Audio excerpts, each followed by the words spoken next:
Don't feel like a loser. There was a boy named Ethan, a bright student in every way, sharp in his studies, always on top in his class, and loved by his teachers and friends. He read fluently, solved the toughest math problems, and understood every concept with ease. But despite his many strengths, Ethan had one issue that held him back: speaking confidently in front of others.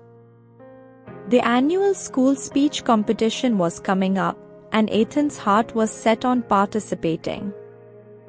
He admired the students who took the stage so naturally, speaking with ease and passion. Ethan wanted to feel that freedom, but he was haunted by the fear that his words would fail him when it mattered most.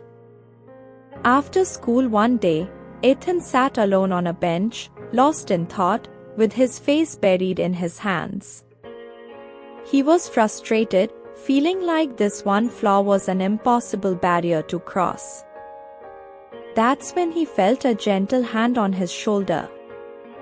It was his English teacher, Miss Meera, a kind and warm-hearted woman known for her encouraging nature. "Ethan, what's wrong?" she asked softly, sitting beside him. "You look so troubled. Tell me, what's bothering you?"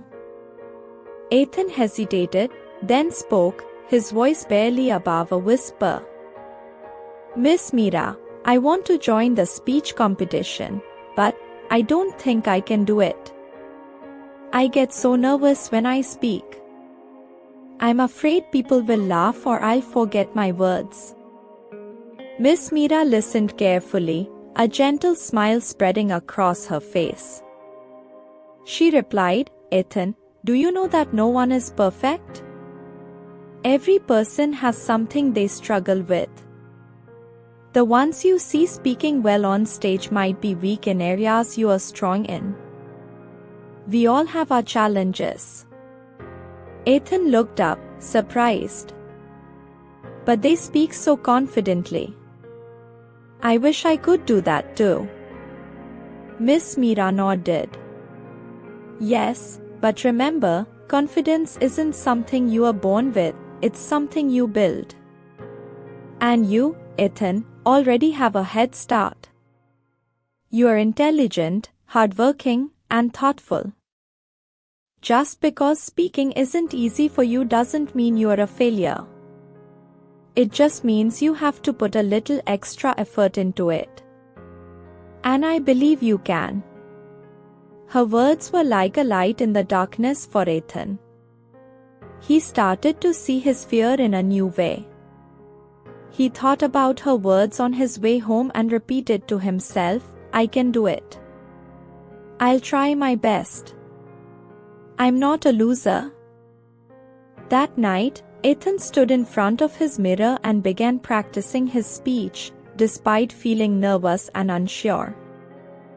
His first attempt was shaky, his hands trembled, and he stumbled over his words. But he didn't give up. Every night, he practiced a little more, gaining a tiny bit more confidence each time. Finally, the day of the competition arrived. As Ethan's name was called, he felt his heart pound in his chest. For a brief moment, he considered running off the stage. But then, he remembered Miss Meera's words and whispered to himself, "I'm not a loser. I can do this." Taking a deep breath, Ethan looked out at the audience, his voice a little shaky at first. But as he began, his words came more easily. Sentence by sentence, his confidence grew, and by the end, he was speaking with a strength he didn't know he had. When he finished, the audience broke into applause, and Ethan felt a wave of pride wash over him. After the competition, Miss Meera found him and gave him a big hug. "I knew you could do it," she said proudly. "Remember, Ethan, it's not about never feeling scared, it's about choosing to keep going despite that fear. From that day on, whenever Ethan faced a challenge, he would remember Miss Meera's words and his victory on stage. He no longer felt like a loser, because he had learned that success is about trying, failing, and then trying again. In the end, Ethan realized that his teacher was right. Every person has their own struggles, but the real victory lies in not letting those struggles define you. So friends, don't ever think of yourself as a loser, because every human being has flaws and virtues. No human being is perfect. Do what you want to do.